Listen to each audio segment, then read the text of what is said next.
Hello and welcome to the Wisden Cricket Weekly podcast. England have named their Ashes squad. There's one big surprise. There's the Asia Cup controversy, England series in Ireland, an epic county championship tussle at the Oval, Worcestershire's one-day cup win and more. I'm Yas Rana and with me today are Phil Walker and Ben Gardner. But first, let's head to Mark Butcher.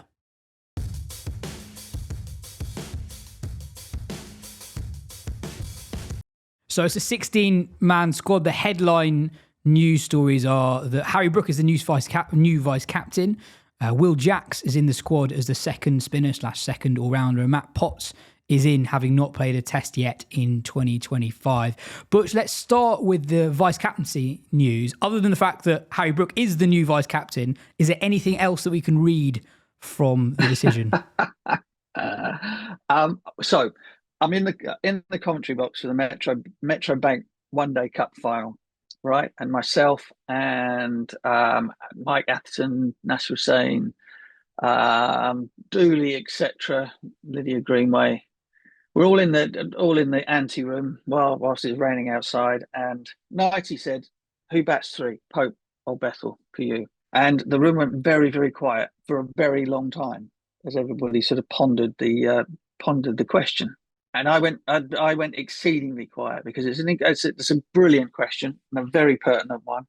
And at the end of much deliberation, and I reckon it probably took me about 6 or 7 minutes before I opened my mouth to give an answer, I said Bethell. Sorry, was this total silence for 6 minutes, or are other people talking for the 6 minutes? No, there was discussion going on. I decided to remove myself from any discussion and just think. And I went with Bethell.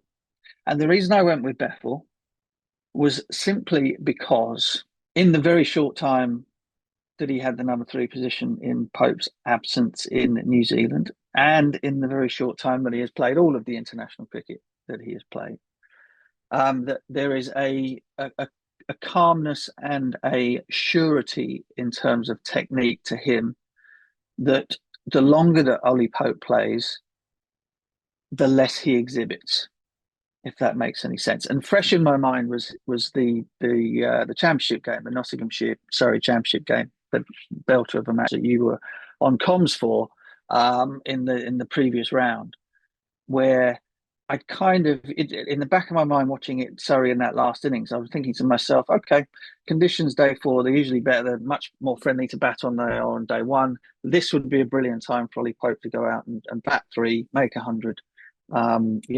See Surrey home and win them the championship type thing, and obviously that didn't happen. Now, it seems completely ridiculous to base a decision based on the Ashes based on that one knock, but it's not. This is the reason why it took me so long, because sort of was thinking through my mind's eye about the entire sort of Test series against India, his sort of the many ways, the many sort of ways that you can watch Ollie Pope come to the middle, and the completely different way that he looks from not one Test match to the next, but one innings to the next. Whether in terms of his moving across the crease, whether he's moving backwards and forwards, what guard he's taking, whatever it might be. There are all, and every single time you kind of get a snapshot in your mind's eye of watching him play, and you're thinking, geez, there's no level of, there is not enough of a level of control there in terms of, if I was batting at 4, 5 and 6 behind Pope at number 3, I would be kind of jittery, if you see what I mean. He doesn't give off that sort of, that vibe of, I'm here, I'll take control of the situation, whatever's flying around, whether it's very difficult or lovely batting conditions, that there is somebody that is totally in charge of kind of what is going on at the crease. And so my decision was based entirely on that. Squad drops yesterday, and we see that he's been removed from the vice captaincy, and Harry Brook is now vice captain. And now I'm entirely convinced that the decision that I made and the reasons that I've come to it kind of backed up by the fact that he is no longer vice captain, and as vice captain would be expected to play. And so I'm thinking that potentially they have come to the same conclusion as well, and that despite all of the numbers, and Pope hasn't amazing numbers in first class cricket and whatever to back him up, and in Test match cricket since he's come back in as number 3 as well. Against Jacob Bethel's still lack of a first class 100, etc., etc. I think they think the same thing too. Very long answer to a very short question, but I think that is what I read into that decision. Yeah, the numbers at number 3 are really good. He averages more than 40 in Test cricket there. You mentioned the county championship numbers. They were actually not very good over the last couple of years. So in the last 13 games, 1-3. In the championship, he averages about 30. And it's funny, you mentioned that championship game last week, against Notts. You picked his innings in the second innings. I actually had a very similar realisation to you when he was batting in the first innings. In the first, just genuinely. So in the first innings, he is out, caught second slip. Yeah, sure. Two balls before he's out, he walks so far across his stumps that leg stump is entirely visible to the bowler at the point at which the bowler releases the ball. He's nearly LBW. He's probably going over on height, but he gets it's an awkward position to be in. What he's trying to do is he's trying to be proactive, and it can be spun positively, it can be spun negatively, depending on how it ends up. But he's trying to get himself in unorthodox positions to manoeuvre and manipulate the ball into gaps to get the scoreboard moving. Hamid then has 2 men catching in front of square on the offside, short cover, short extra cover, and there's a massive gap at point. And what does Ollie Pope do? He tries to square drive the ball through the vacant point region and ends up nicking the second slip. And I remember thinking, if you're the opposition, that's an England player who's got a really good record in Test cricket, amazing county record. That's amazing for you to watch, that the guy gives you opportunities to get you out. And I was casting my mind back to when Pope scored his first Test 100 at Port Elizabeth in 2020. Ollie Pope he had just turned 22. It's pretty much exactly the same age as Jacob Bethell will be for the first Test match in Australia, should he play. And I sort of wonder what's happened in that time. And I was going to ask you, if you were someone who worked with Pope, what would you say to him about his batting? Because I think 5 years ago, he was the golden boy of English batting, and it hasn't quite worked out in that way. It is worth saying his record is still really good. Yeah, I mean, I think he's... The bizarre thing is he doesn't seem to have got any better. He's had periods where he's played very, very well, and he's had periods where it looked as though he was he had no confidence in himself, let alone anybody else having any confidence in him. And it's bizarre this far down the track in his Test match career that is still very much the case. I don't know. I can't answer that question. And I guess the reason why I fell down on the side of Bethell after the long period of silence was because there aren't quite so many things that you could imagine being... Well, there aren't any. In fact, there aren't any sort of things that you'd immediately look at and go, well, okay, well, this needs to change, or he needs to be careful of this, or needs to be more wary of that. The thing that he is lacking is experience and numbers. The experience and the numbers don't, from day to day, show themselves in Ollie Pope's batting. And I feel almost kind of like treacherous in saying this, because obviously, Surrey connection and all the rest of it. But I think that's what's coming. As I think we had this conversation at the beginning of the summer, and I came down on the side of Pope simply because he was the man in possession.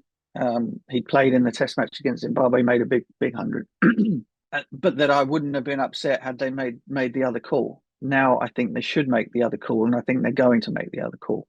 So that's what's changed. What would you say to people who will be listening to this and screaming, well, England surely can't have a guy at number 3 who's never scored a first class 100 for the first Test of an Ashes series? I don't know. Lots of things that don't normally happen these days. So, I mean, history is no guide for us, I'm afraid. England have thrown a lot of confidence and a lot of store in Jacob Bethell right from the very beginning. It's kind of been a punt from the very start, and this feels like the culmination of that punt, that they've seen enough of him as a character as well as a player to have enough confidence to make that move. Now, again, if it turns out that this is all complete bollocks and they've decided that they're going to go with Pope and that the vice captaincy thing is just to take a bit of load off Pope, I won't sort of fall down and be throwing a tantrum that they've made a horrible mistake. But I think they're going to go with Bethell, and I think at this point in time I would too. On the other big story from the squad announcement, Will Jacks was not someone many people were touting as a possible Ashes tourist. Do you like the idea of Jacks being either the second all-rounder or second spinner? Yeah, I like the idea of what looks to have been a fairly well thought out contingency plan for the I was going to say the inevitable, but it's not inevitable, but for the potential that Ben Stokes gets injured at some point and is unable to play a part as an all-rounder in the series. And likely if the injury is that bad, he then doesn't play either. He's out of the team. And so you had two options really, neither of which are like for like replacements because there isn't one. We don't have a replacement sort of world-class top order batter who can also bowl 90 mile an hour, normal swing, reverse swing, etc., etc. So there just isn't a replacement for that. So there were two options. One of them was probably they both Surrey players. Shoot me, call me biased, do whatever. But the two most obvious options were Sam Curran to potentially be a top 6 or 7 batter and make sure that you can still play four seamers, or Will Jacks. Given that spin is unlikely to be winning you many games in Australia, but I think you should always play one, and we'll probably get to that in a minute. And given that he is also pretty dynamic with the bat, will allow England to sort of replace Stokes, not have to make a choice between playing a spinner or four seamers. They could still have both. And kind of it changes it obviously changes the dynamic of the team, but it doesn't change the makeup of it to the extent where you're having to think about either going in spinless or with Bethell or Root or whoever bowling sort of some filthy makeshift spin, or leaving yourself a seamer short. Good. I mean, it's a good call. It's a well thought out call in terms of it being a contingency for Stokes being missing. And how do you see the role of English spin down under? You sent me some late night homework yesterday. If anyone thinks this is a glamorous job, well, I'm spending my Tuesday evenings looking up how Jamal Warrican went when he toured Australia 5-6 years ago. Anyway, if you look at the last 10 years, Nathan Lyon does very, very well in Australia. He's taken 190 wickets at pretty much exactly 30.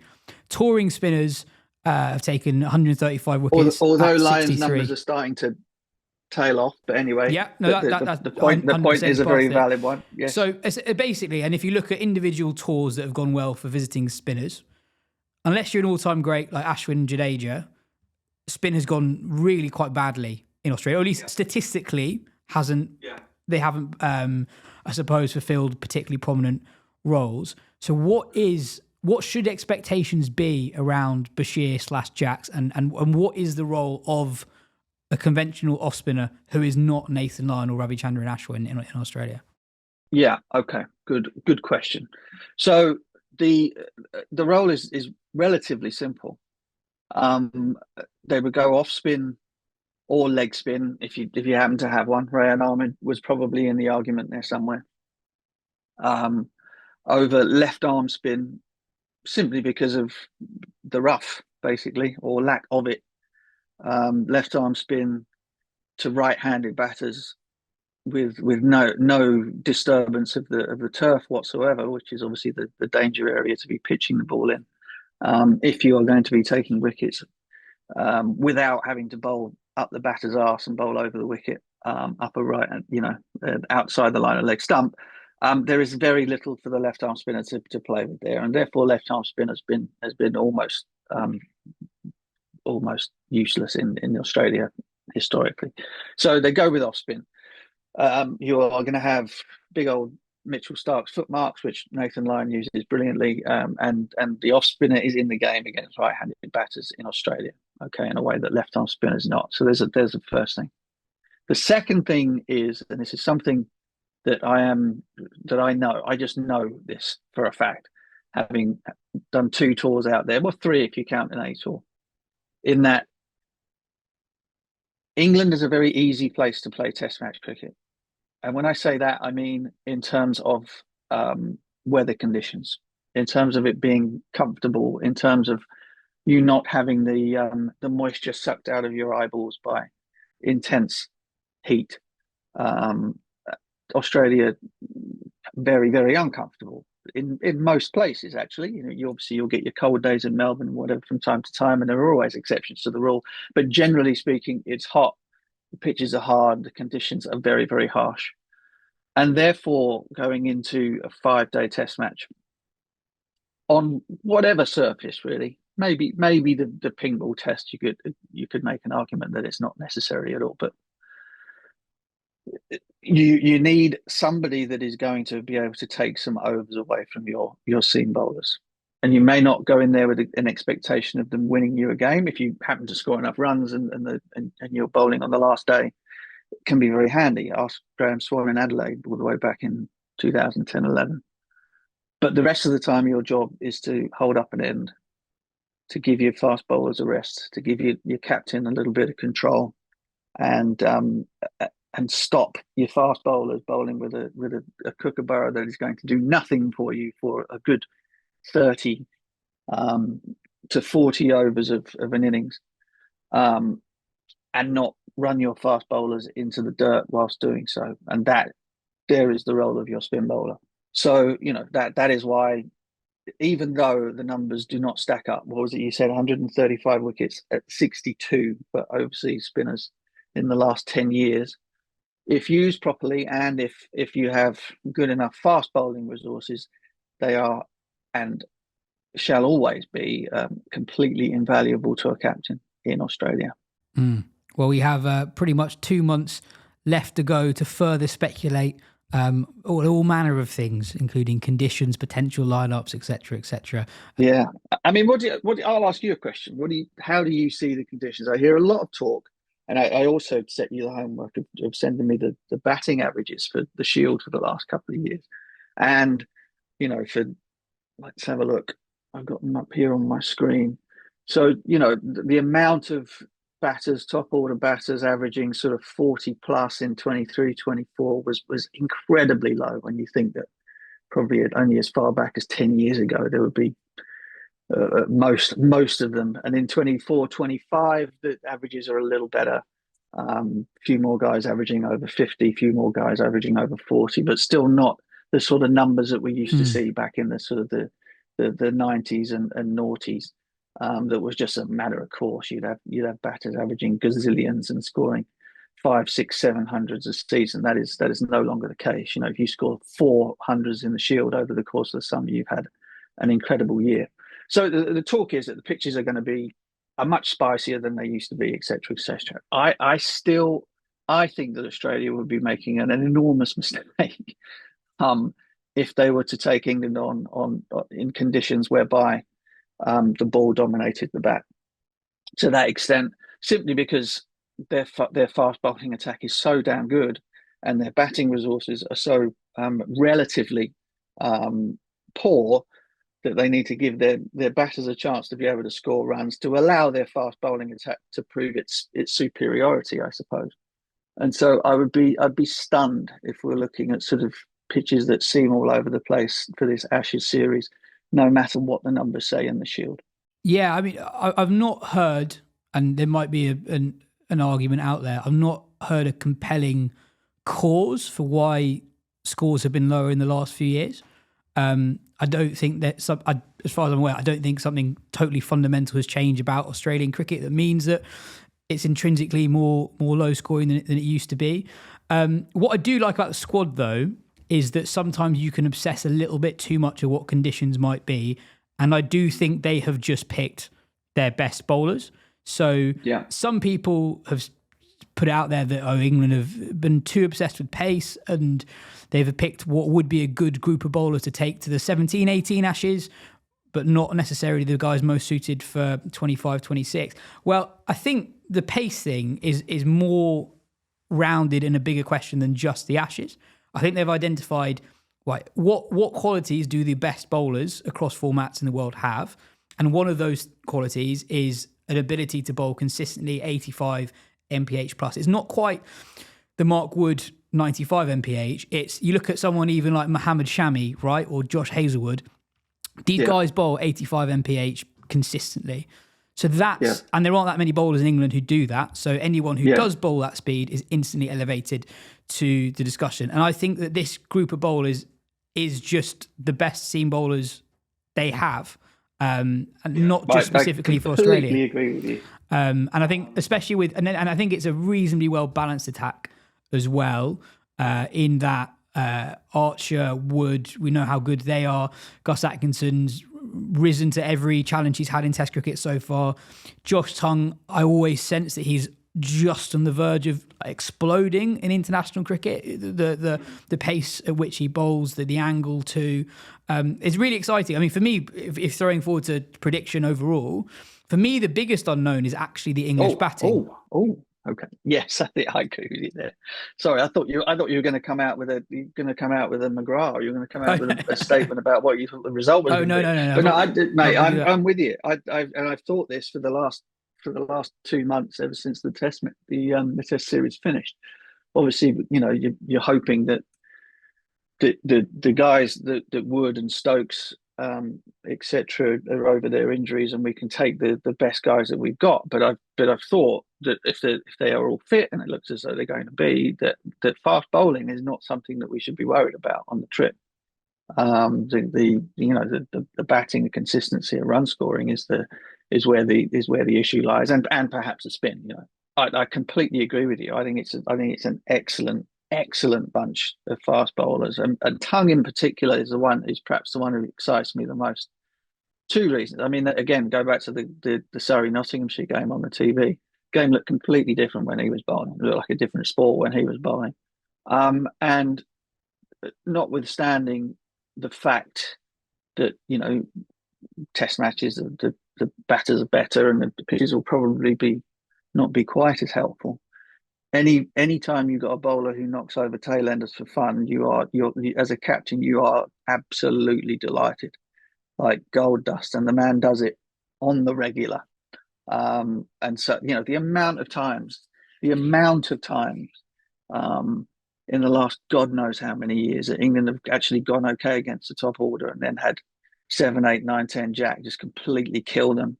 It's not funny. I mean, it happened in 98, 99, my first tour. It happened in fact, no, we didn't get anybody out in 2002, 2003, until the last day. But you know what I mean. Yeah. And to have somebody that you can throw the ball to at the end, and who will just completely blow away the lower order is a captain's dream. And so he's very exciting. Archer looks like he's coming right back to what we all hoped that he would be. Woody being fit, whether they'll both play at the same time, don't know, don't care. Great that he's going to be around. Cast has proven himself to be a much better bowler than I would have given him credit for at the beginning of the season. Potts is also, I think he's been very, very unlucky to have been out of things since December 24. But I think England have always known that they've got him up their sleeve. For exactly this moment. Actually, I don't think Woakes was ever really a likelihood to go to Australia, no matter what happened with his shoulder at the end of the summer. And he's a perfect guy to have waiting in the wings to do the sort of job that he might do. I think fast bowling wise, they look in very, very good shape indeed. I'm with you. And on Australia, lower order resistance, there's probably a specific generation of England fans who think that Brad Haddin's a better player than Adam Gilchrist. So good he was on that 13-14 tour. Yeah, I mean, well, it was interesting. Was it the name that jumped out at me on those averages you sent me? It was Alex Carey averaged 80 or something with 400s in the Shield. Was that last year? So he's a bloody good player as well. Very different. He's not going to take the game away from you like somebody like Gilchrist might have done, but he's a good player. Yeah. And so yeah, you need these guys who fulfill different roles with a kookaburra at different stages of its life, and I think they've got it covered. Let's leave it there. Save it all for the live show.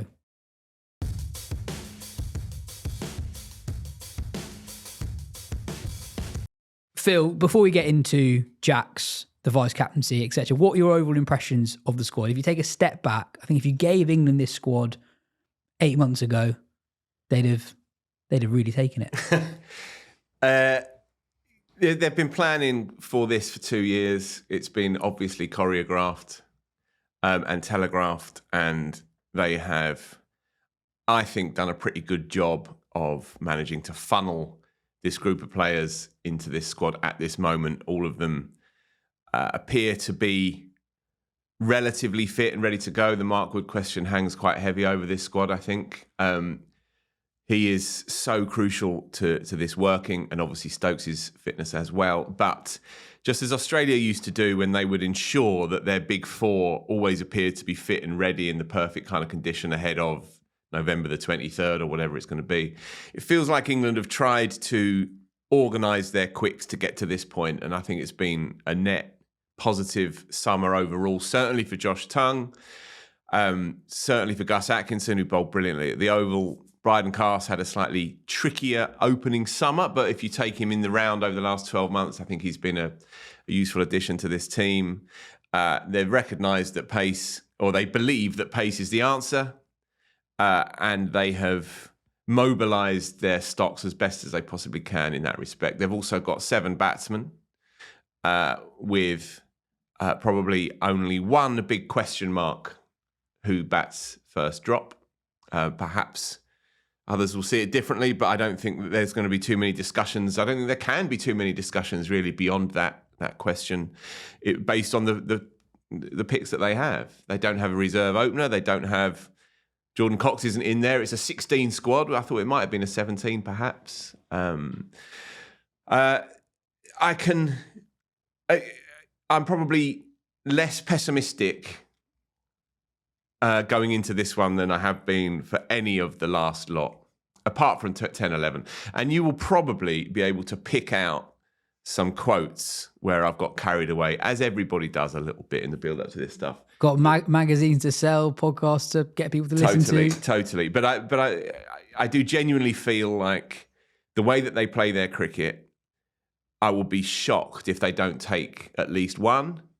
And I think there's going to be some humdinger tight games in there that I think can go either way. I just don't see Australia being as dominant as they used to be, and I think that England's style opens up the opportunity of something wild happening. And the reason I say that is because there is precedent. There is precedent by playing like this. There is historical precedent, and it squeezes up the talent gulf, if you like, between the two sets of teams.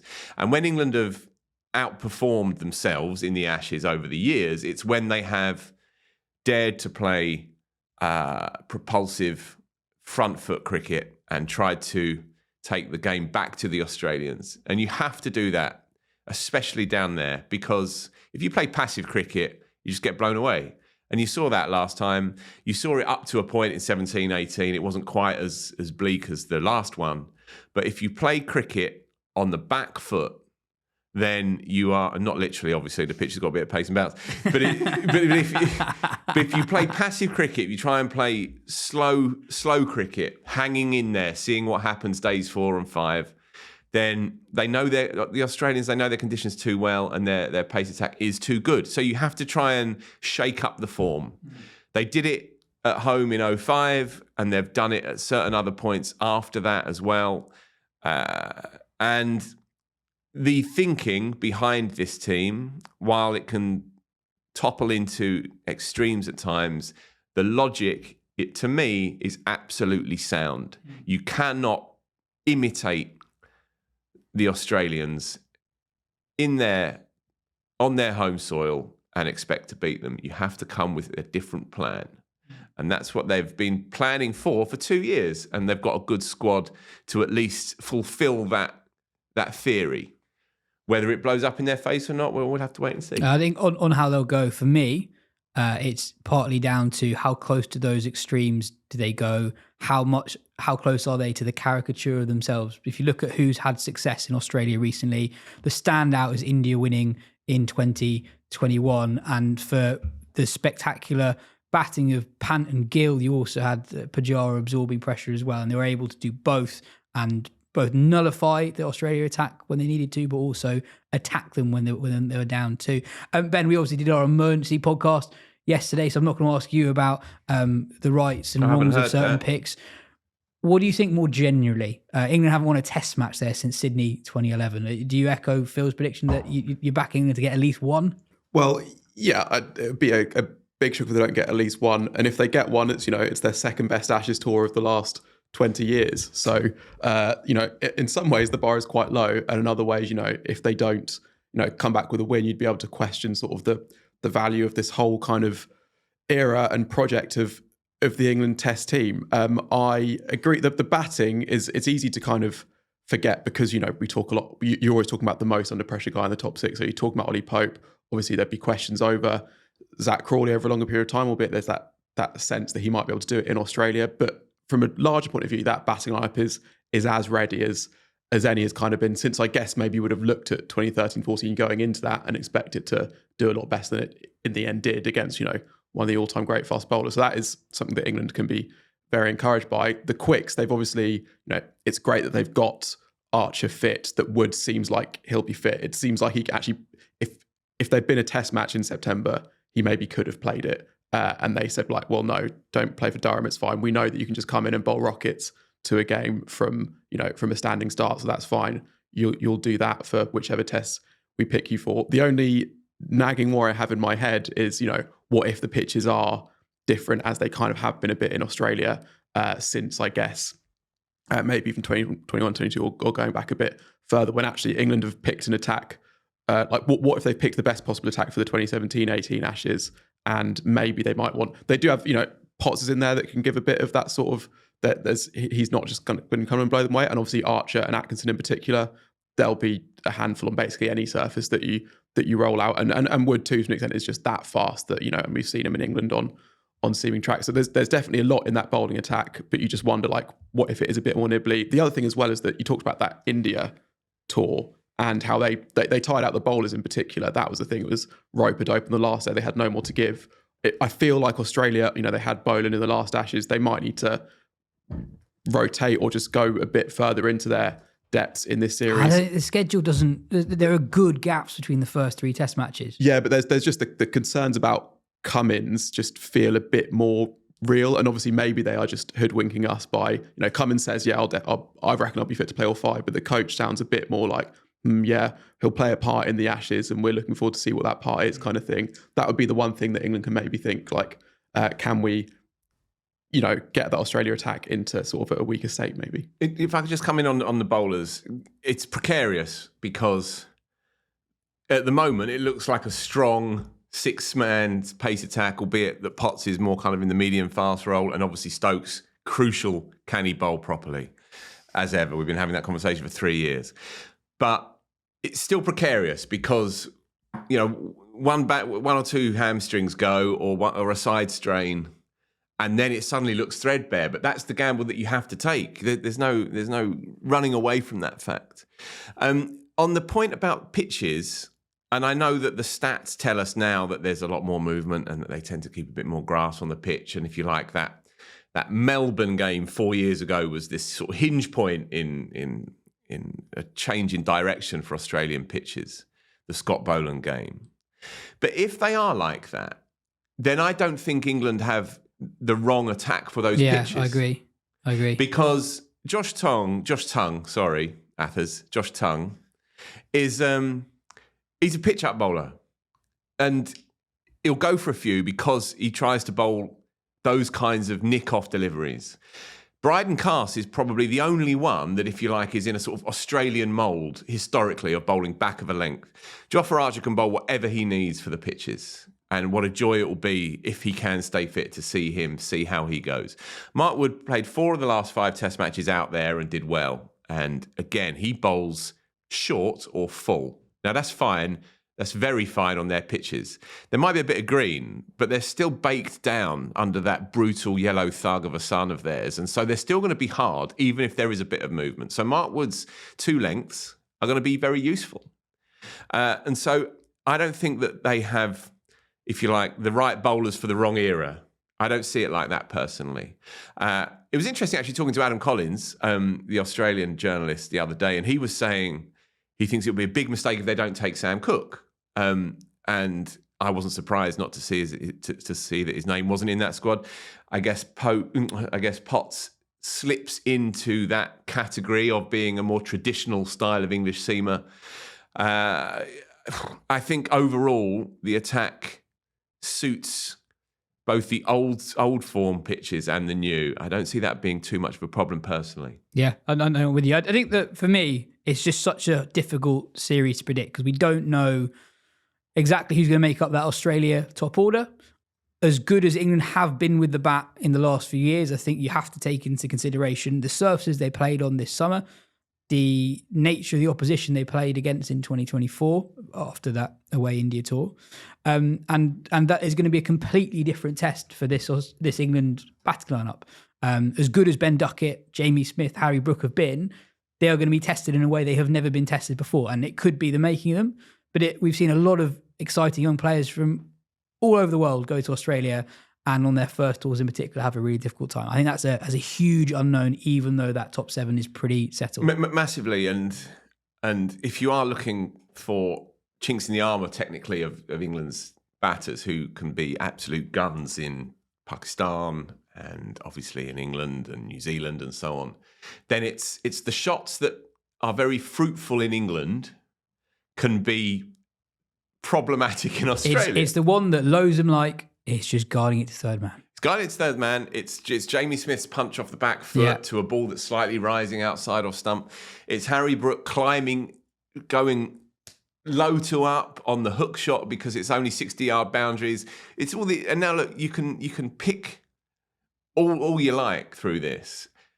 The question is, can they get smart? Can they adapt their games to the requirements? And if they play smart cricket, I genuinely do think that they've got a chance of making this a very, very competitive series. Question for you, Phil. One of the big news stories yesterday was that Harry Brook is the new vice captain ahead of Ollie Pope. He's had the job for the last couple of years. Yeah. Why has the decision been made? Is it because Pope's position at 3 is at best for him precarious?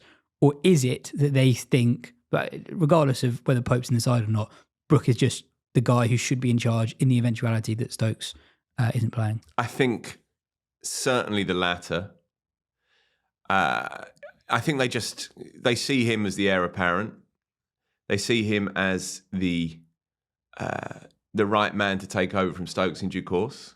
And so it would be back to front to withhold the vice captaincy from him. Also, Stokes is liable to not necessarily play all 5 test matches. So it's a very serious question.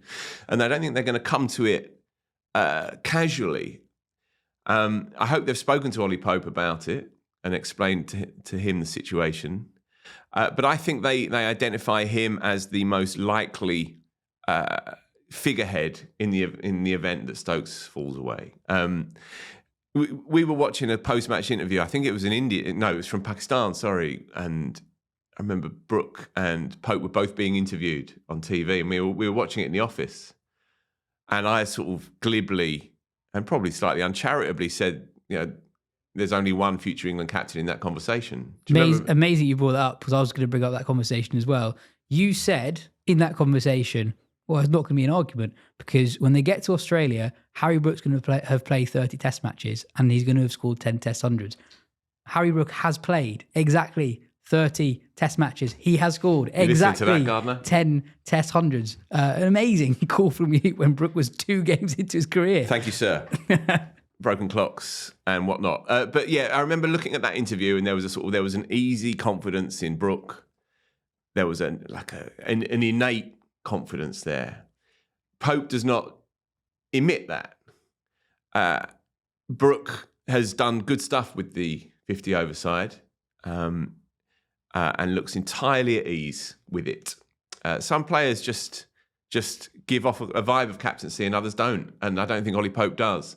particularly. Which is not to say that he's not a very useful and key figure in this setup, but I think it does unquestionably, whether this is by design or just unintended consequence, it does lower Pope's position in the setup, right, in the ecosystem of the team, and it does weaken his claims to batting three. If you're vice captain. If you're the official vice captain, then you feel more confident getting off that plane that you're going to be batting first drop, even if you have only averaged 34 across the summer and you only average 35 across a number of test matches over a number of years now, which is the albatross around his neck, I'm afraid. He just can't shift that average out of the mid-30s. And so he will be feeling less secure as a consequence of this, but it doesn't mean to say it's the wrong decision. Yeah, Ben, as you said yesterday, it's definitely not good news for Ollie Pope.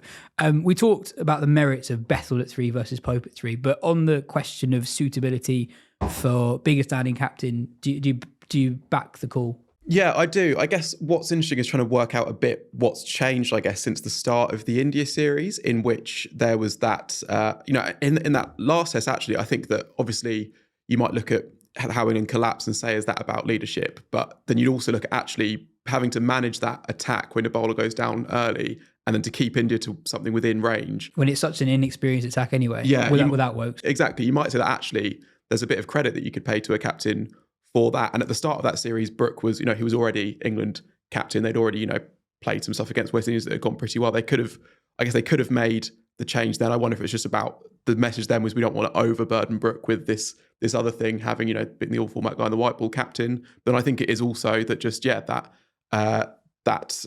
reflection of his changing stature, and that, for Brook, it is just, he is the guy. And if you start if you think about back to when Pope became vice captain as well, and how inexperienced Brook was at that point, it made sense. But it's like, if you just you forget everything, you look at the squad as who is the guy that we want to be, he is just Stokes' understudy in basically every single way. He is as close as you can get, at least in terms of sort of personality and way they sort of seem to talk about the game to Stokes, and that's why he's got it. Yeah, there is a kind of Northern Mafia element to it a little bit, isn't there? It's when they were at the Superchargers. Exactly what I was going to say. The three alphas bestriding the eras. From Fred to Stokes to the boy coming through. It really is. It's like these three generations all interwoven. And you can see the hierarchy as well. Yeah. Flintoff's still number one. Stokes, even though he is Stokes, he's number 2. Then Brook number 3. Yeah. He just fits the role. He fits the role. He's a superstar. He knows it. There's a kind of an economy of language that they like. He's in control of himself at all points, I think. And if Pope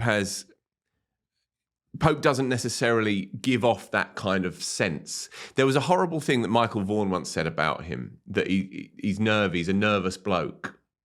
And it's a real nasty thing to say through the side of your mouth. But nonetheless, these things do permeate through the game, and that perception, nice lad, clubbable, eager to please. It's reductive, and it's not fair, but nonetheless, it has an impact. It does take some kind of form.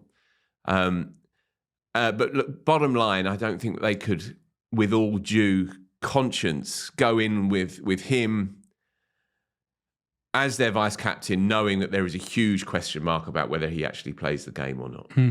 What are your thoughts on the Will Jacks call? Basically, out of the blue, the only person who mooted it was Tim Wigmore in the Telegraph. What do I think? I think what it says to me is that they have very little respect for spin bowling and the importance that it's going to hold out there. But I go back to the line that Ponting said on Sky when he was, as ever, massively listenable and brilliant. And he said, when they asked him, what about spin bowling? And they gave him the stats. Overseas spinners average 63 over the last 15 years. Last 10 years, it's 135 wickets at 63. Nathan Lyon, by the way, at the same time, 190 wickets at 30. Class. Here's a nut stat for you. In the last 10 years, overseas spinners to take more than 5 wickets in a series in Australia at an average of under 50. Ashwin, Jadeja and Kuldeep in the same series in 2018-19. Ashwin and Jadeja in 2021. Just under 50. Under 50, more than 5 wickets at an average of under 50. And then Joe Root in 2021 with 5 wickets at 46. And he was bowling. That's it. He was bowling bouncers sometimes as well, wasn't he? So there we go. So not an even spin. So Ponting was given these stats, and he said, blunt as all hell, you've got to play a spinner. No question, you've got to play a spinner. But what he was getting at is that you don't play a spinner to win you games. You play a spinner to ensure that other players can win you games. I.e., they need to suck up overs, they need to suck up time, they need to try and offer a degree, at best, of control. And if you're Nathan Lyon and a borderline genius, then you are going to have a big effect. But he threw out the idea that you could go in with a 4 or 5 man pace attack. He threw out that idea. When I've spoken to less famous Australians about it, they've all said the same thing as well. You have to, the conditions, the heat. It's that, isn't it? It's basically too hot to only have seamers. Yeah. I guess you could rock up at Melbourne, and if it is covered in green grass, you could take a punt perhaps. But basically, you need a spinner of some sort. So what England have done, I think, is look at it and said, right, well, Shoaib Bashir is going to be our main spinner, and we're going to hope he goes at only 3 and over. And you never know, or 3.5 and over. And you never know, he might actually win you a game because of this fabled overspin that he has, the bounce. And then they're thinking, okay, well, who else can offer a degree of versatility in the event that someone goes down, or in the event that it really is dry at Sydney at the last or whatever? Who else can do a similar kind of job, who we can rely upon to be broadly accurate, ineffectual, sure, but broadly accurate, and who's not a complete novice at international level, who's an experienced red ball cricketer, and who can do a kind of a more limited role of the already limited role that Shoaib Bashir is probably going to do. And then they've landed on Will Jacks. And the more you interrogate it, the less mental it becomes, I think. That said, a good series is him not playing a game.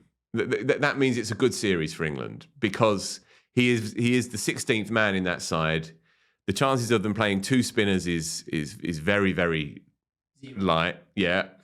And so he only plays if Bashir has been smashed out of the attack, or of course if he gets injured. But if Bashir has been smashed out of the attack, then it's real action stations. It's problems for them. So yeah, I guess he's in the squad for 2 reasons. For me, I think he makes a lot of sense as a Stokes backup. Yeah. You look at how they set the team up at the Oval. They are trying to. How do you have 4 85 MPH bowlers and 6 top 6 batters who you like and a keeper without Stokes in the team? It's impossible to replace like for like. If you have Jacks at 6, you have your 4 seamers, you're almost money balling your way around Stokes not being in the team. Ben, what do you think about the idea that Michael Vaughan put forward yesterday that England might use Jacks in a similar way to how India used Washington Sundar, in that if you don't think spin's going to play a massive part, you might as well just play him in the team ahead of Bashir, and he elongates the batting. Which Vaughan tipped Jacks to potentially play the first 2 test matches. Well, again, I think plan A is still Bashir. And I think that, look, they clearly do rate Bashir as being a bowler who can have some threat on those pitches. And that we know that England, they want their bowlers to have threat. They're attacking. That would be, in a way, as much as Jacks, obviously a watchable, exciting cricket would be a negative move in some ways. But I guess there's also a world in which first 2 test matches, possibly a stretch, but there's lots that can change between now and then, just in terms of, they'll get to bowl on some Australian wickets, if not on the test match ones, and see how Bashir goes. And then they might be like, actually, look, it's also, there's so much that goes with him in terms of form and confidence and stuff, and how he comes back from having, that injured finger. Can he just snap straight back into, maybe even being the bowler he was a couple of years ago at this point? But I think also, because Phil's saying if Bashir gets smashed out of the attack, that's when Jacks might come in. But it might just be if Bashir, even if he does just go okay, if he goes at 3.5s, but takes, a wicket or 2 across the first 2 games, that might be when they think, well, we've got a guy here who we know can, bat. If we have him at 8 in that team, that is an extraordinary deep batting lineup. and he's not going to be offering much less with the ball than Bashir, who we thought might be able to have a threat. Okay, it turns out he can't. I would see possibly he might be able to come in from test 3 onwards, even if Bashir goes kind of okay, but doesn't have the threat that they want. 1 or 2 feels like a push, but you never know how Ashes tours end up shake up, because they are tours. You get everyone there and you kind of make an assessment of them on the ground, not just heading into it. Yeah, the overall message is that they don't think spin's going to be important.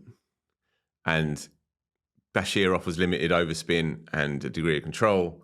Jacks will offer even more limited overspin and slightly less degrees of control. But it might be, as Ben says, not that much in it in the end. And if England are chasing the series and perhaps some batters haven't properly fired and they want to, strengthen that lower order in the absence of Wokes and so on, then perhaps there is a world. But as I go back to it, and the ideal situation is that he doesn't play a game. Yeah, I don't agree. And also, as Ben said yesterday, probably not going to be the one that decides the Ashes. The one thing I would say, because a lot of people were incensed when they saw England do something rogue yesterday, is that Will Jacks actually is a really serious red ball cricketer domestically. He doesn't play a lot because of how good at white ball cricket he is. If you're an IPL regular, which he is, an England white ball regular, which he is, you just don't get to play much championship cricket. In fact, you end up playing less championship cricket than the Test guys. So in 2022, the last time he played a full season in the championship, he was arguably player of the season for the side that wins the championship, averaging 50 with the bat. One of the best innings I've ever seen in championship cricket, that 150 against Essex, where he took the piss against Harmer after he got to 100. And he was a pretty dependable frontline spin option as well. He didn't take loads and loads of wickets, but he bowled loads and loads of overs. So I think there is sense. He also has a Test match 6-wicket haul, which shows maybe not his threat, because he bowled a lot of overs in that game, but he is able to, when the conditions are right, have a prominent role with the ball if required. And sorry, actually, because Phil's talking about control and him maybe having less control than Bashir, I don't know if that would be the case. I mean, he bowls a reasonable amount in white ball cricket. He's bowling in the IPL at times and in the other franchise stuff, and you learn there how not to get whacked. And I think that might be a skill that he could possibly have beyond a Bashir, who, if he likes a flight that's maybe when you get under it, whereas Jack can maybe sort of be, that flatter trajectory that then means maybe you get some catch on the boundary, because they think this guy's a part-timer, we take him down, and that's maybe when you fall into a trap. It's quite optimistic, but let's see. I guess people will say, well, Jack Leach is pound for pound probably the best finger spinner in the country. Where is he? 50 wickets at 22 this season. Yeah, fair enough. Fair shout. When he went out there last time out, which is not to say that it would happen again, and we'll never know, but when he went out there last time, they marmalised him. They really did go after him. And that was quite a scarring experience for everyone attached to it, not least himself.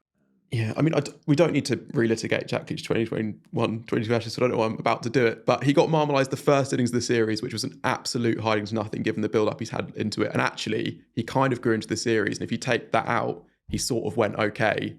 But no one remembers that because he got marmalised first in the series. But the key thing is, he wasn't threatening. Well, yes, that as well, yeah. But that is key. He just didn't get hit for 10 and over every single game. Sure, yeah, but he actually had a reason. Like, if you're saying you want your spinner to have control, he showed that it is possible for a really good finger spinner to bowl with control. But I think England don't mind about the difference between 2.8 and 3.5 over, basically. The issue with Leach isn't control, it's the hitability. Yeah. Anyway, moving on. A reminder, we have collaborated with Hertfordshire-based brewery Mad Squirrel to revive the Wisden beer range, featuring firstly the Little Wonder, the nickname of John Wisden, which is a 4.7% pale ale bursting with tropical fruit, layered with aromatic herbs and anchored by a bold, weighty bitterness. The second beer in this short but sweet lineup is the Afternoon Session, which, as the name suggests, is the perfect choice for an easygoing cricketing afternoon. This 3.8% gluten-free pale ale is light, fruity, and effortlessly drinkable. You can head to Mad Squirrel's website to create your custom packs of 6, 12 or 24 beers with free next day delivery. Find the link in the description below, and trust us, you will not be disappointed. Use the code WisdenAle10 for 10% off. England's T20I series in Ireland has happened. England won 2-0. The second game was washed out. Fairly comfortable in the end. There was a half century for Jordan Cox in the second game. Phil Salt fell just short of becoming the third man to score 5 T20I tons in the first one. For another podcast, what this all means for the T20 World Cup. But I do think there's a lot of interesting discussions to be had around how do England actually pick just 15 players for that World Cup, given the number of players who they've used recently and the number of players who've actually done pretty well for them. Intriguingly, looking ahead to the New Zealand tour, Zach Crawley has been added to the T20I group, having not been involved at all in the white ball setup recently. There's no Jamie Smith or Ben Duckett in that squad. Ben, we don't talk about Ireland that often. This series happened kind of in the background of the English summer. They were missing some key players. Where are Ireland at more generally at the moment? Yeah, well, they're not playing enough is the main thing, especially at home where they've had to cancel series against Australia and Afghanistan in recent years. Now, or cancelled because they don't have enough money to put them on? Pretty much, or because it's just not cost effective because they will lose money doing it. So they pop-up stadiums they have to basically create, or not stadiums, but pop-up stands and stuff, cost a lot of money, and the broadcast deals don't bring in enough to pay for it. They get more money from the IC than they used to, but a lot of that is going into grassroots cricket, into improving facilities, into that kind of outreach, rather than to the top level teams. So they're playing less now that they're full members than they were a few years ago. They no longer play first class cricket, which they were doing before COVID. Now there's two things going on. So there's long been mooted to build a cricket stadium in Abbottstown, which is just kind of on the outskirts of Dublin. This will open by 2028. I think the 2030 World Cup, there'll be some games there. That will help with obviously the cost of the stadiums, and also maybe they can get a bit more money so they can get a few more people in. And there's also been this kind of European franchise competition that they've tried to get off the ground so many times. They're having another go of it now, but that's probably in general over the years sort of pulled some focus from maybe what Irish domestic cricket can be, which hasn't sort of developed loads as a product or as something that prepares cricketers enough, I guess, for the top level. There's been some change at the top. Warren Duchin was their CEO for nearly 20 years, so I oversaw their rise all the way through, the World Cups and full member status, but then slight stagnation at the end. He's gone. He's not yet got they've not yet got a replacement for him. And the chair of Cricket Ireland, Brian McNeice, had this frank conversation with the players who have said, Paul Sterling saying he's not happy with the amount of cricket they're playing, saying like, look, we're also not happy with the amount of cricket we're playing. This is why. This is what we're aiming for over the next 2 years. We think it will get better because we've got this stadium. We're investing this money down at the bottom, which should, I guess, trickle upwards in time. The fear is, I think, that there might have been a bit of disconnection with the public that has gone on in this time when Irish cricket has kind of been sort of almost on the back burner while it builds for the future. Can you re-engage that public? Especially when, other teams are getting better. World Cups are going to expand again, but there's, more competition to be that sort of that next best team that Ireland were kind of by default a little while ago. So long term might be actually better than sort of the quite bleak image you'd look at of cancelling games, not pushing England in this series, that kind of thing. But just that fear that maybe the public might have fallen out of love with it a little bit. Mm. I would love English cricket, English county cricket, to be more open, to reopen its gates to promising Irish cricketers, and to induct them as one of their own. It was really demoralising when a few years ago they deemed Irish players as overseas players. It should be considered that they are as much a part of the UK system or the British system or the Northern Hemisphere system, if we want to be politically correct about it. They would be so useful to English cricket as well, and it would just make for a sturdier, more significant Irish game in the years to come if these young players could be absorbed into county teams. And I'm sure if there are financial elements that the ECB and Cricket Ireland can strike up some kind of agreement, but just to try and embed one or two good young players into English county cricket and give them exposure to red ball cricket, because setting up a first class system and taking the fruits from that, it's going to take a long time, and probably the money isn't really there anyway. So how can English cricket help? I've felt like over the years they've been far too dismissive and disdainful of Irish cricket. They should be extending a hand. Yeah, I want more teams to play Ireland when they're playing England. So New Zealand next summer are playing a test match in Northern Ireland before the England series. More teams to do that. And then the thing I've talked about before in the podcast, and if you're a legal expert listening, get in touch if you know the answer to this. I don't understand how Northern Irish, UK passport holding cricketers are viewed as overseas players in England. It's the same country. Anyway, Phil, some really sad news yesterday. Dickie Bird, the legendary umpire, passed away at the age of 92. For younger listeners who don't remember him umpiring, why is he so revered? Because there are a lot of players who had amazing England careers who haven't had the warmth that has been directed towards Bird in the last 24 hours. It's a good question. And it does make you ponder. He was 92. He was still there this summer, up there next to the players' dressing rooms at Leeds, still hunched over, still studying the cricket. He said he was married to cricket, never married any body, just married the game. And it was a love affair that lasted all the way through. Why was he special? Well, he was one of the chorus, right? Just like David Shepherd was one of the chorus as well. And these umpires would have their own personalities, and they were indelible to this absurd scene, and they were simultaneously silly and essential, which is the game, which is what the game is. It is silly and it is essential, and they were indelible parts of the chorus. There were the big beasts doing miraculous things, and then there were these eccentric chaps in white coats who ensured that the whole thing was stitched together. And the beauty of it as well, even though it was absurd, and it is absurd being a professional umpire in an absurd game, which is cricket, and he was Chaplin-esque as well in the way that he would go about his business, and there'd be almost like a kind of slapstick element, a Marx Brothers element. There's that famous time when I think it was like maybe Keith Arthur and underarm flicked it right into the small of his back, and he's all the time hamming it up. And the great moment when Alan Lamb dropped off his mobile phone in his pocket and Botham called him when he was at Square Leg and said, "Could you tell that bloke Lamb to get on with it?"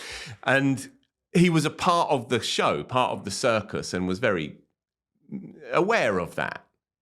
But he also took his job, his silly job, very, very, very seriously. And there's nothing more English than that, I don't think, than standing in the middle of your chosen field, literal field, and doing your little thing as well as humanly possible. And that is a definition of Englishness, if you're looking for one. And so the public, the punters, they warmed to him because they saw this little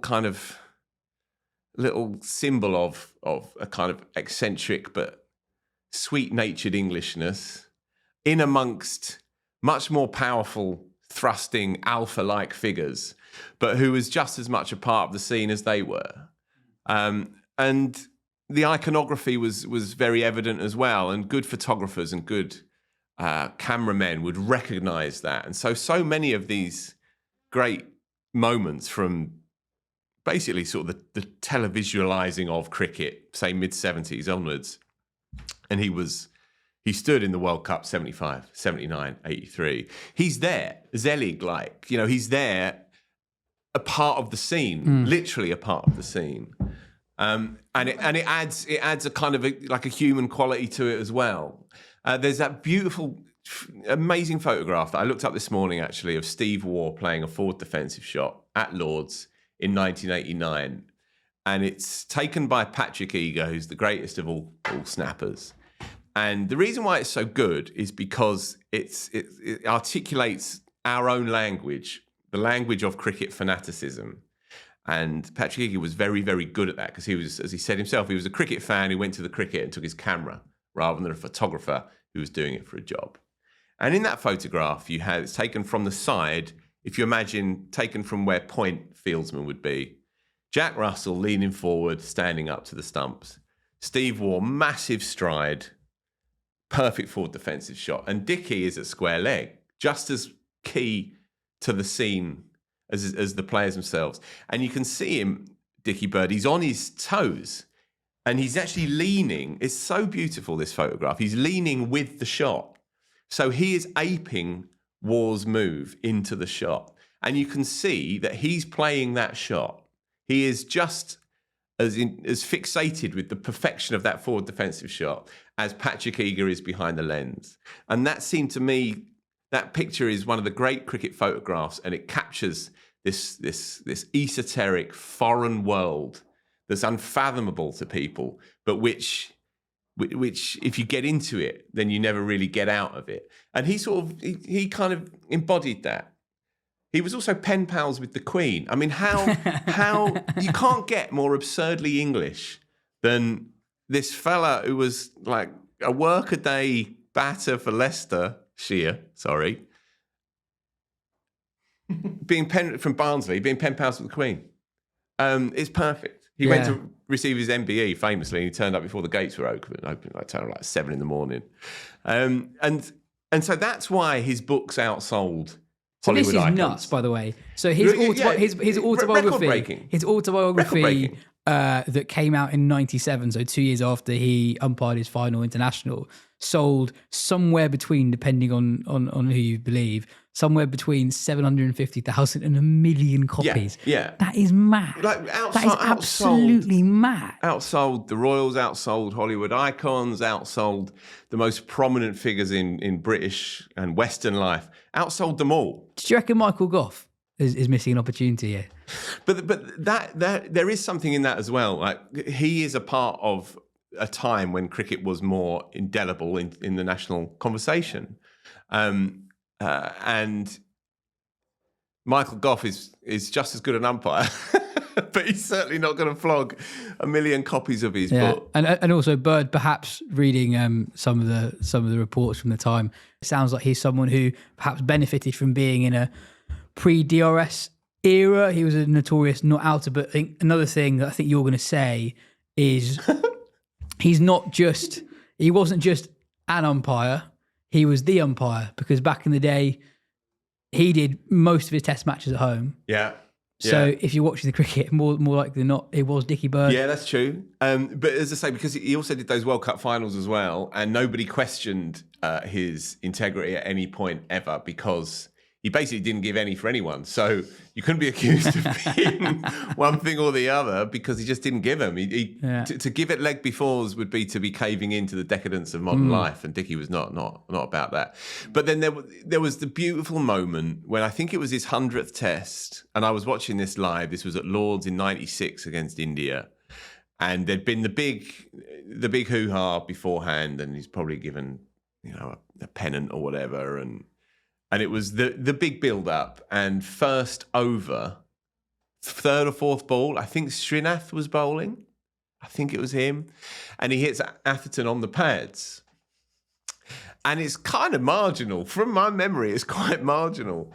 But Dickie, who definitely courted the public eye, let's not pretend otherwise. This is not an accidental celebrity. He raises the finger, pops it up there, and gives Atherton, England captain, who's just won the toss and batted, gives him out, fourth ball of the game. On your way, son. And so there was this nice little sort of coda to Dickie never giving them. But the one moment when everybody's watching him and he is the main man, up Brilliant. the finger goes. Absolutely I brilliant. might have to bring that up to see if it actually was as marginal as probably Plum. The county championship, so we're recording this at the start of the last round of games. If you want the full conversation on where we saw the last round of games, head to the Patreon, 5 months plus VAT. It also includes early access to live show tickets, which we're doing tonight, which is very exciting. We were all at the Oval last week where Surrey played Notts in what was essentially not quite a title decider. Amazing finish, Notts winning that by 20 runs. Josh Tongue, in one of the best games of the summer, put in one of the best performances in the summer. Looked at every inch a bowler of international class. The The relegation race is fascinating, especially because it was confirmed on Tuesday night that next summer's county championship will have the same structure as this season's, which means that one of Durham, Yorkshire, Hampshire, Sussex or Essex is going down. Durham face Yorkshire. Almost certainly the loser of that game goes down. Durham definitely go down if they lose that.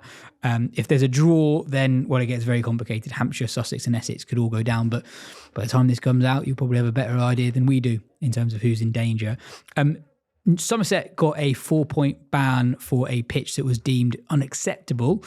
Hampshire got an 8-point ban last week for a pitch that was also unacceptable. Why have Somerset got a 4-point deduction and why did Hampshire get an 8-1? Yeah, it's especially because if you remember that Somerset pitch, it was laughably green, really, and you had Ian Botham calling it appalling. It could have been over sort of in 4 sessions that game, and then it just about stretched out to the second half of the second day. Now, it's good. The cricket regulator, they put out like full decisions for all these things, which means just a slight tangent. Mitch Santner appealed a points penalty this week for dissent against an umpire, and there's just a bit of his apology where he just says.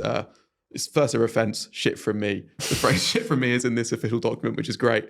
But you can look at the judgments for these 2 pitches. And I think the sense is basically that Hampshire, that Somerset were trying to do what they always do. This pitch didn't look that dissimilar to other Somerset pitches that we've had and try and inject some life, especially when it's Kookaburra, round that sort of thing, and got it wrong. But that there wasn't sort of malice in the intended pitch preparation, whereas Hampshire were trying to do something different than what they ordinarily do. And that is what resulted in a pitch, and so that's why they were dealt with a little bit more harshly. That is interesting. One of the stories of the summer, Worcestershire win the One Day Cup. They beat Hampshire by 3 wickets on DLS. They needed 13 off the last over with Waite and Cullen getting them over the line in the end. Ethan Brooks, arguably the performer of the day. He'd hit 57 off 34 when they were in real trouble early on. There's a brilliant piece on the Cricketers website by Nick Friend where he goes through, I suppose, the emotions of the day. Extra special win for Worcestershire, given what they've been through as a club, losing one of their players, Josh Baker, at the age of just 20 last summer, but also John Curtis, the club's long-serving journalist this year. In that piece, Nick quotes the Hampshire captain, Nick Gubbins, who puts it probably better than anyone. He said, "Some things are bigger than cricket. They have gone through so much as a club over the last year or two with Josh. So if there's one team that I would be happy to lose to, or as happy as you can be, it would be Worcestershire." So yeah, I highly recommend reading that piece from Nick because it sums up an emotional day very well and akin to the scenes that we saw last year where Gloucester won the Blast with Sid Lawrence, with James Bracey at the end. Yeah, and go and dig out as well. Josh Baker's dad reading an open letter to, I guess, well, to his son really in the build-up to that game, talking about his son being his hero, which was a very emotional thing to watch. And then just look at the pictures and the how involved that family were in the trophy lift and all the celebrations is just lovely and tells you about the power of cricket and cricket families, I guess. Yeah, absolutely. Just very briefly, I spoke to Ashley Giles last week. He was down in London and it was in the build-up to the final, obviously, and he was saying how central to Worcestershire's modern connection with their fans the One Day Cups become. And in the carve-up of next year, they've been advocating for more games in August around the One Day Cup because he says people turn out for them. They are big family days for the club. They're good revenue generators. And makes no bones about it. He says it limits the gulf between us and the big boys because they tend to have a few take off for the 100 and we don't. We only have a couple.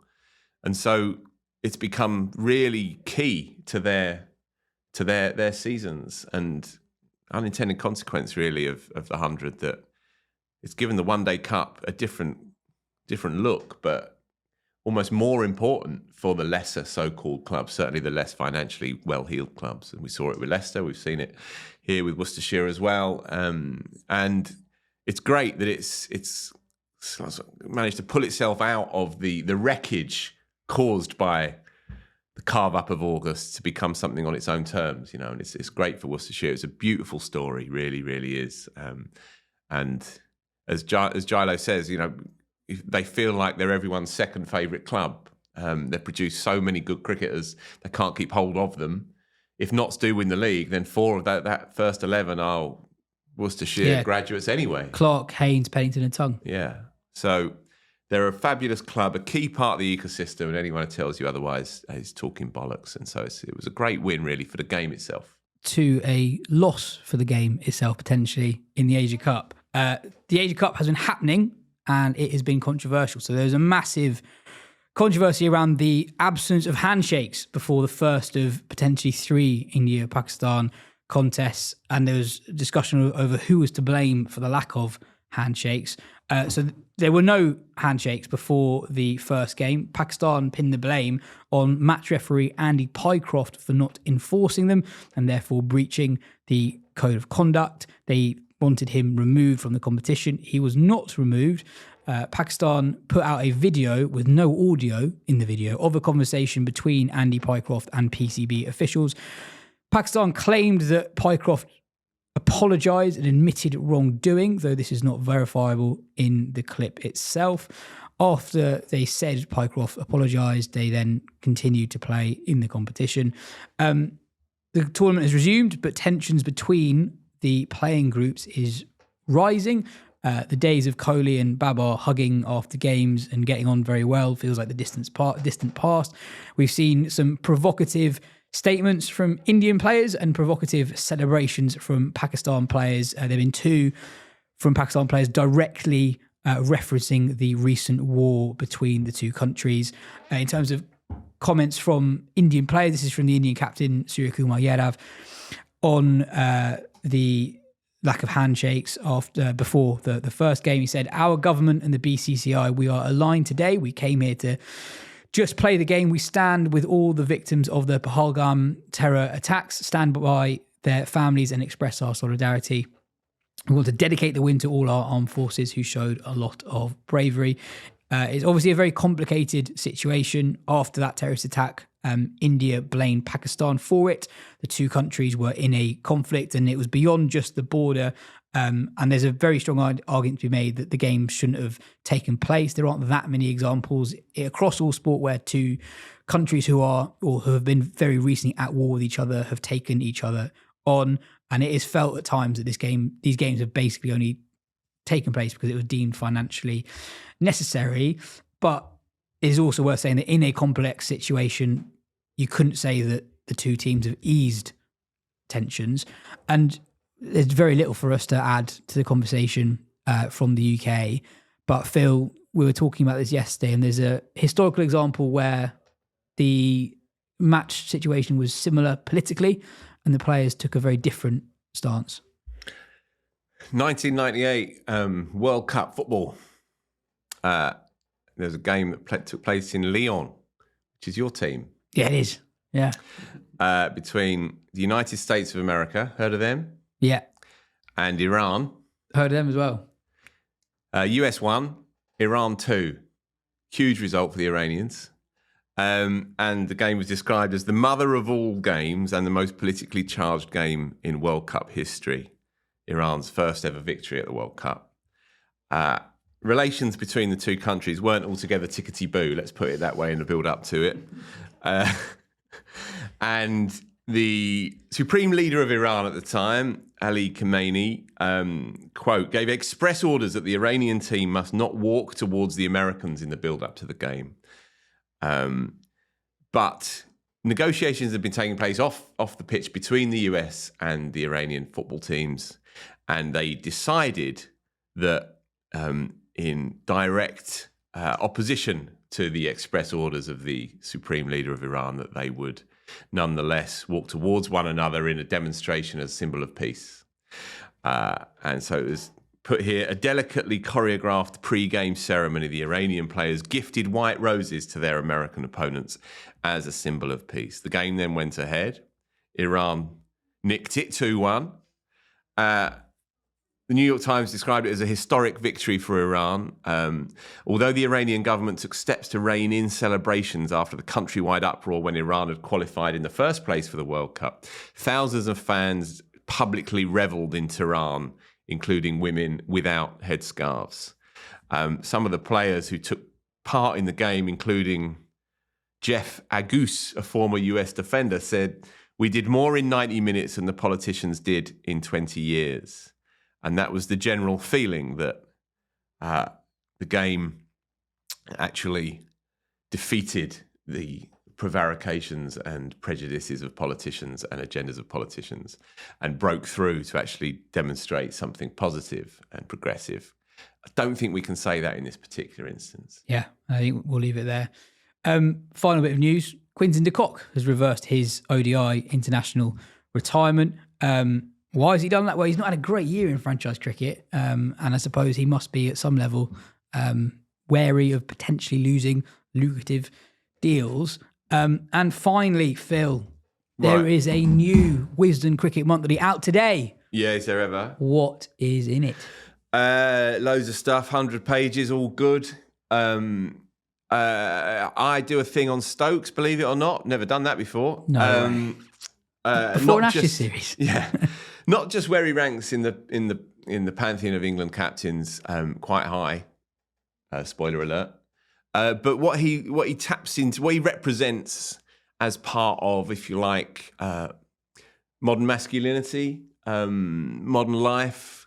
I find him fascinating. The boundaries of cricket itself are too narrow to contain a personality like Stokes, just as it was with both of them, just as it was with Flintoff, and how most of his teammates are the opposite. Most of his teammates talk about, I haven't written this, it just occurred to me this morning. Most of his teammates talk about blocking out the noise and being off social media and not doing this and not doing that. Stokes goes the other way. He leans in to a fuller relationship or connection with modern life.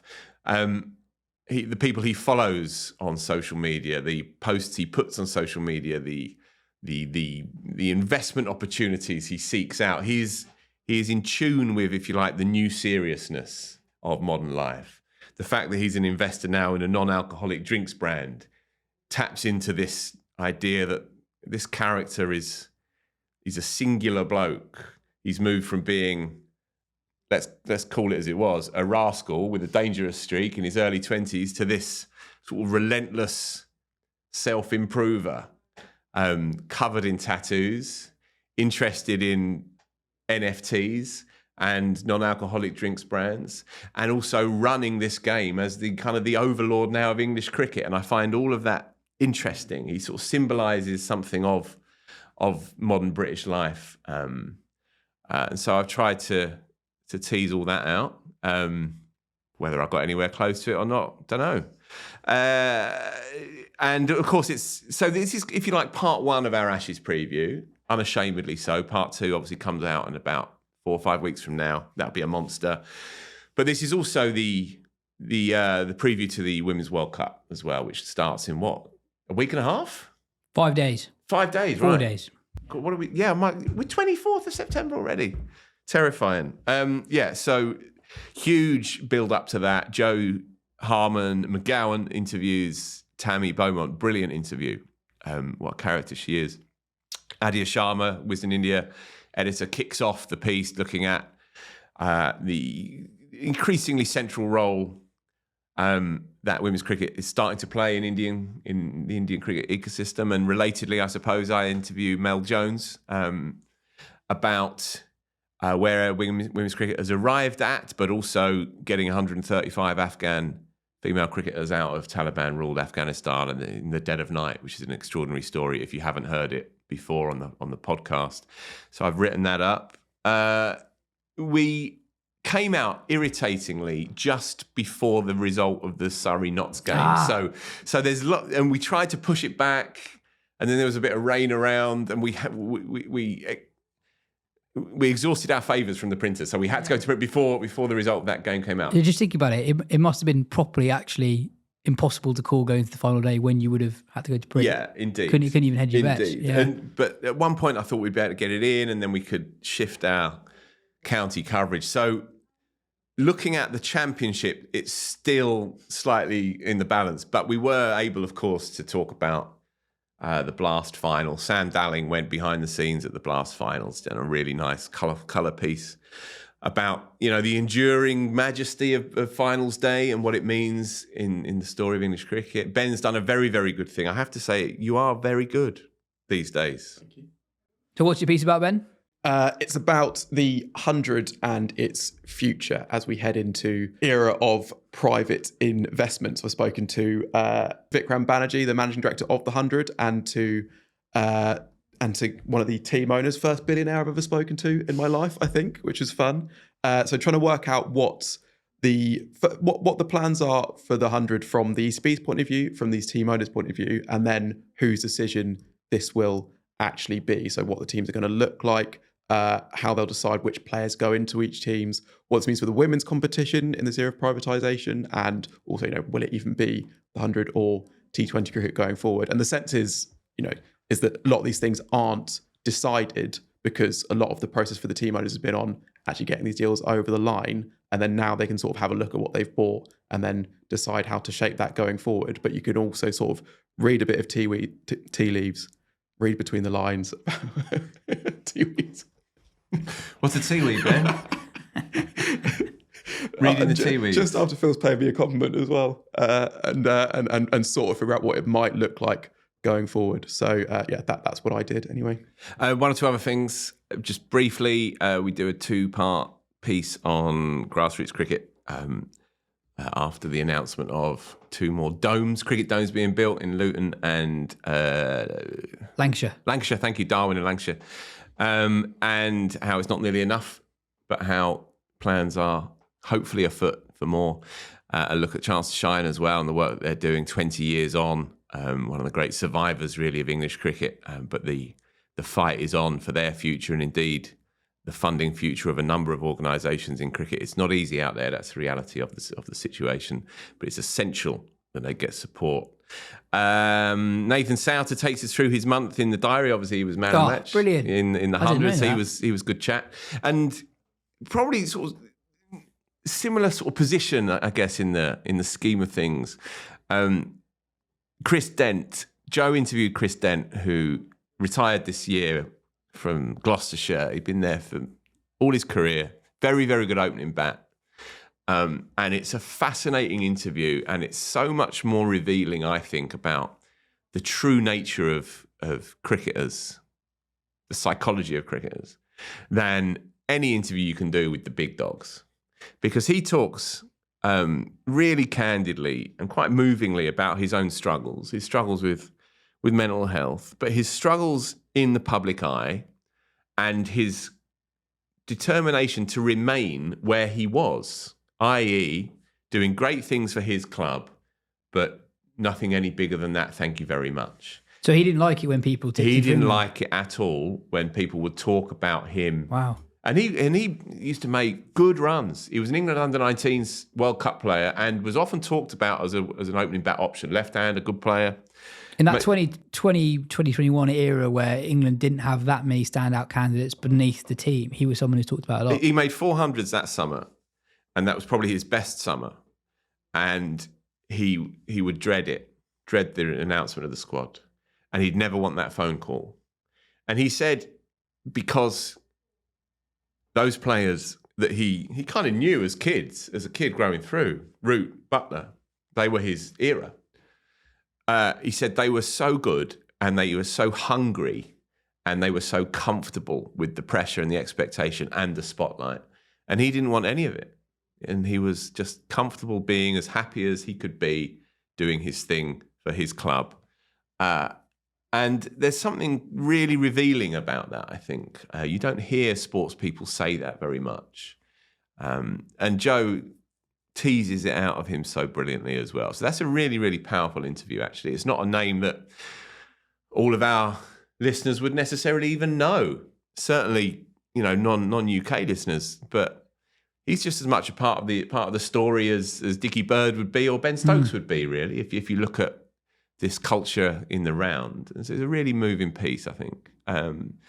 Also, just very briefly, Rob Bagchi, who Guardian writer, Telegraph writer, he is taking on from Rob Smythe, who's become more of a consultant for us, just tapping into his sort of like cricket brain in a jar sort of vibe. And Rob Bagchi has written his first piece on Chris Srikanth. Do you know him? Yeah. Yeah.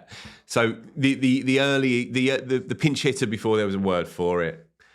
This sort of whirling dervish of an Indian opening bat through the 80s into the 92 World Cup, and he's written a piece in that series of kind of lost treasures, great, interesting stories, but for whatever reason have just got lost in the ether, and he brings the Chris Srikanth story back to life beautifully. So he's a great addition to the roster.